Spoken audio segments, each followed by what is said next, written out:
Dalam video yang tular ini, kita dapat lihat seorang wanita yang sedang menikmati hidangannya di sebuah kedai makan diganggu oleh seorang pengemis moden. Pengemis tersebut mendekati meja wanita ini dengan membawa sebuah cawan, kemudian meletakkannya di atas meja tanpa sebarang kata. Keadaan ini membuatkan wanita tersebut merasa terganggu dan tidak selesa. Terutamanya apabila pengemis itu terus memerhatikannya dengan tajam seolah-olah menuntut duit. Situasi seperti ini bukan sahaja mengganggu ketenangan pelanggan, tetapi juga menimbulkan rasa tidak selesa dan mungkin menakutkan. Banyak netizen yang menonton video ini turut meluahkan rasa tidak puas hati mereka kerana situasi seperti ini boleh berlaku kepada sesiapa sahaja. Mereka berpendapat bahawa pengemis ini tidak sepatutnya memaksa atau membuat pelanggan rasa terpaksa untuk memberi wang, lebih-lebih lagi ketika mereka sedang menikmati hidangan. Kejadian ini juga mencetuskan perbincangan tentang isu pengemis moden yang semakin berluasa di tempat-tempat awam seperti kedai makan. Ada yang mengatakan bahawa tindakan ini bukan sahaja mengganggu privasi,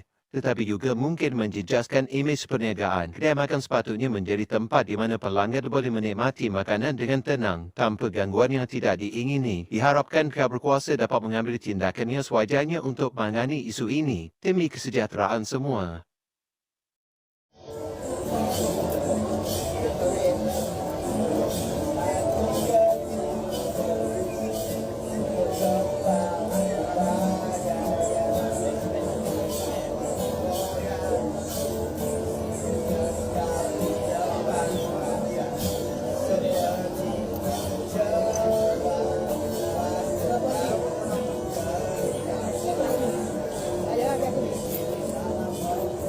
Kawasan tumpuan orang ramai di sekitar ibu negara kembali menjadi sarang pengemis asing dan kini didakwa didominasi pengemis dari Pakistan.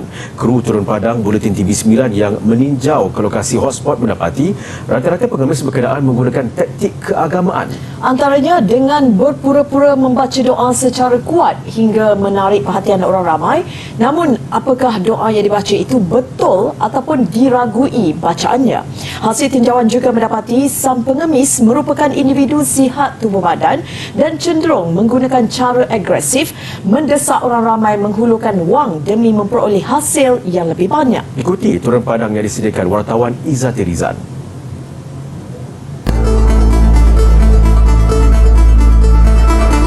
Lokasi di Jalan Dewan Sultan Ismail, Kampung Baharu hingga ke Jalan Masjid India kini menjadi lokasi tumpuan pengemis warga Pakistan ini berkeliaran.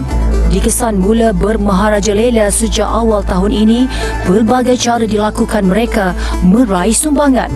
Jika dahulu menggunakan jualan tisu sebagai taktik meminta sedekah, mereka kemudian beralih kepada pendekatan bacaan ayat suci Al-Quran bagi mengundang simpati orang ramai, terutamanya pelanggan restoran.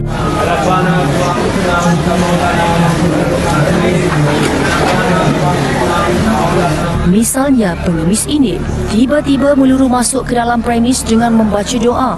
Namun potongan ayatnya dikuatiri serta dibaca secara berulang-ulang. Dari mana? Ha? Pakistan.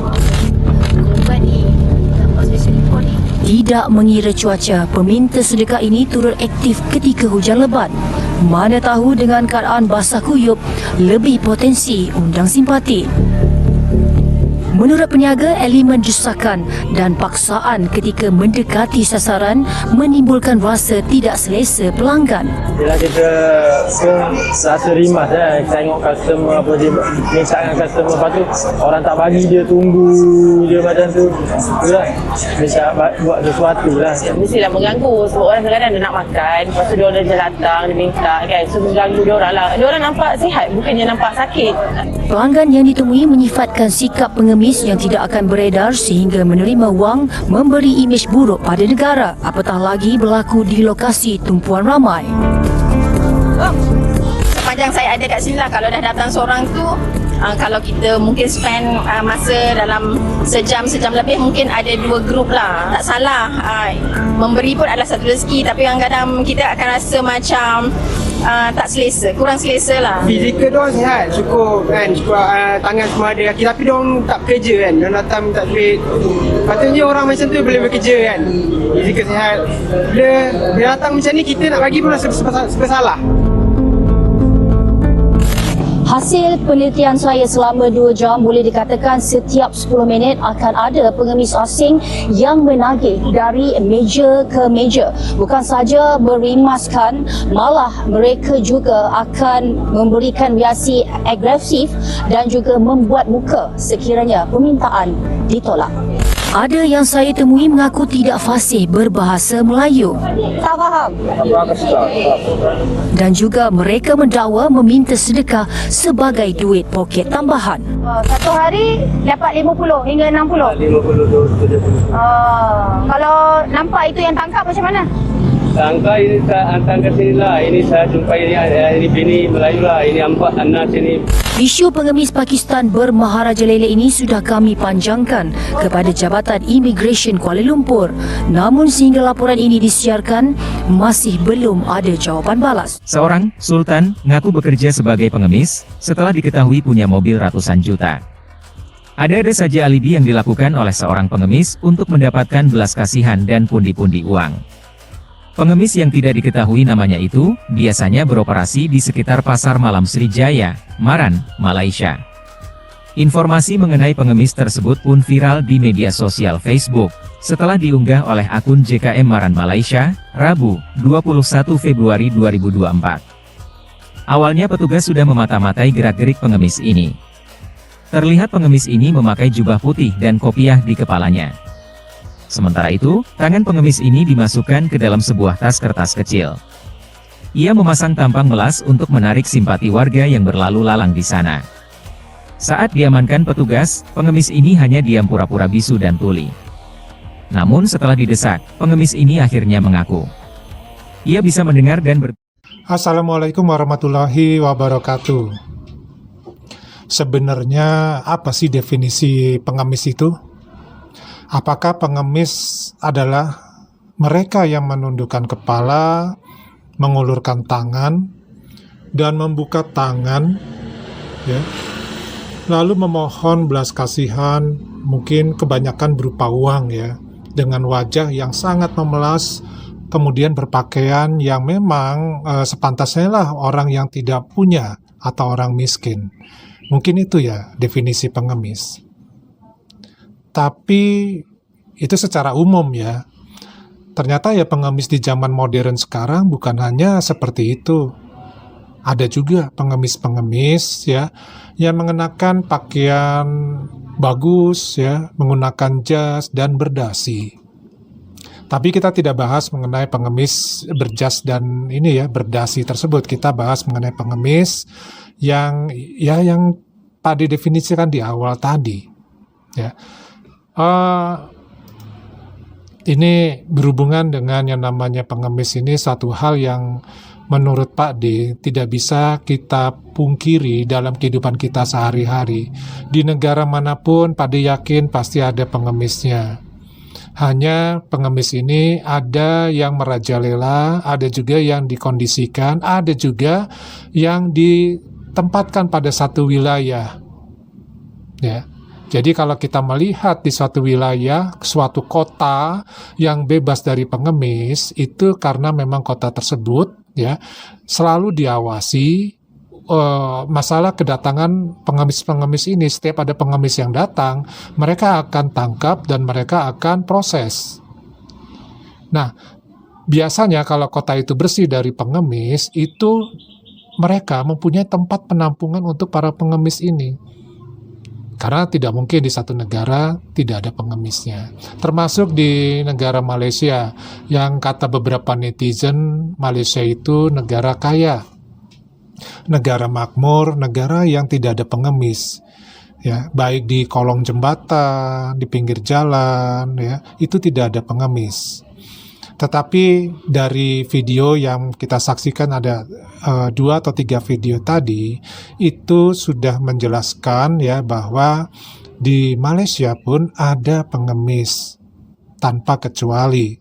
Bahkan pengemisnya ini kalau menurut Pak D dari gambaran yang ada, itu lebih tidak beradab ya dibandingkan dengan pengemis yang ada di Indonesia. Indonesia ada pengemis, banyak pengemis. Yes, dan para netizen di Malaysia sudah tahu ya di Indonesia itu ada pengemis. Cuma yang netizen Malaysia nggak tahu itu kalau di negaranya ternyata ada pengemis. Itu bedanya di situ. Ya. Nah, jadi dari video ini kita bisa melihat bahwa ya pengemis-pengemis di sana ternyata lebih tidak beradab. Bayangkan aja orang lagi makan ya, lagi asik-asik makan, tiba-tiba meletakkan sebuah gelas plastik ya, mungkin bekas minuman air mineral ya.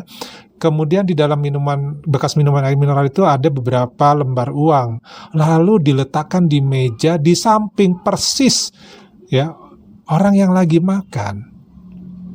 Coba bisa apa ya, kita rasakan ya bagaimana tidak nyamannya orang yang lagi makan tiba-tiba, kalau menurut Pak itu istilahnya ditodong ya, dengan meletakkan tempat untuk menaruh uangnya langsung di meja, langsung di sampingnya percis.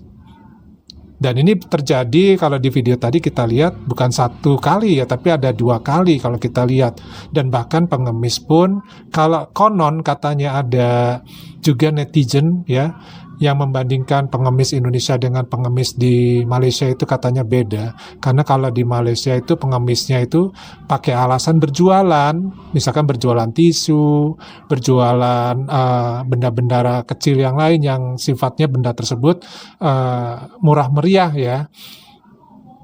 Seperti itu. Kalau seperti itu menurut definisi pengemis itu tidak masuk dalam definisi pengemis karena dia menawarkan barang, menawarkan produk ya untuk dijual. Jadi itu bukan pengemis ya. Nah, kalau yang seperti tadi itu baru definisinya pengemis. Mengulurkan satu tempat wadah untuk menaruh uang ya kepada orang ataupun kepada targetnya. Nah, ternyata juga kalau dilihat dari video yang terakhir ya, pengemis di Malaysia juga kaya-kaya rupanya ya, makmur-makmur. Bayangkan bisa membeli mobil yang harganya ratusan juta, mereka mampu beli ya seorang pengemis. Nah, kalau seperti ini sebenarnya pengemis di negara tetangga kita ini memang kaya-kaya ya mungkin ya, atau sebagai profesi. Nah, Pak Adi juga nggak paham ini ya, karena kita nggak tahu secara menyeluruh ya, tapi kalau kita bisa ambil kesimpulan bahwa memang pengemis itu ada berbagai macam alasan. Mulai memang asli ya mereka adalah mengemis karena tidak mempunyai keterampilan untuk bekerja, tidak punya peluang untuk mendapatkan pekerjaan ya, jadi terpaksa mengemis untuk bisa mencari makan sehari-hari.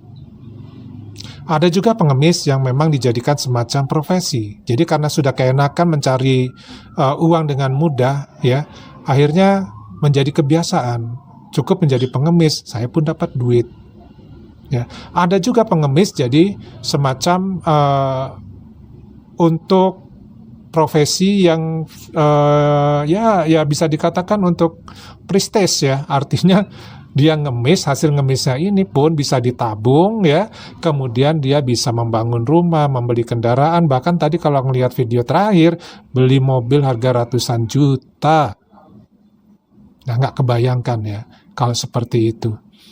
Jadi kesimpulan Pak D ya, baik itu di Indonesia, di Malaysia, kemudian di Brunei atau mungkin di negara ASEAN lainnya atau di seluruh dunia ya, itu pasti ada yang namanya pengemis.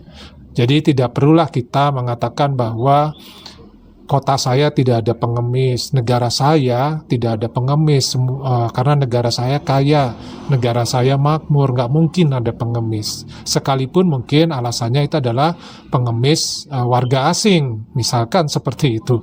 Ya pengemis mah nggak pilih-pilih ya, mau warga asing, ya kalau mau ngemis ya ngemis aja. Kalaupun warga tempatan ya kalau mau ngemis ya ngemis aja. Nah, itu ya kesimpulan Pak D.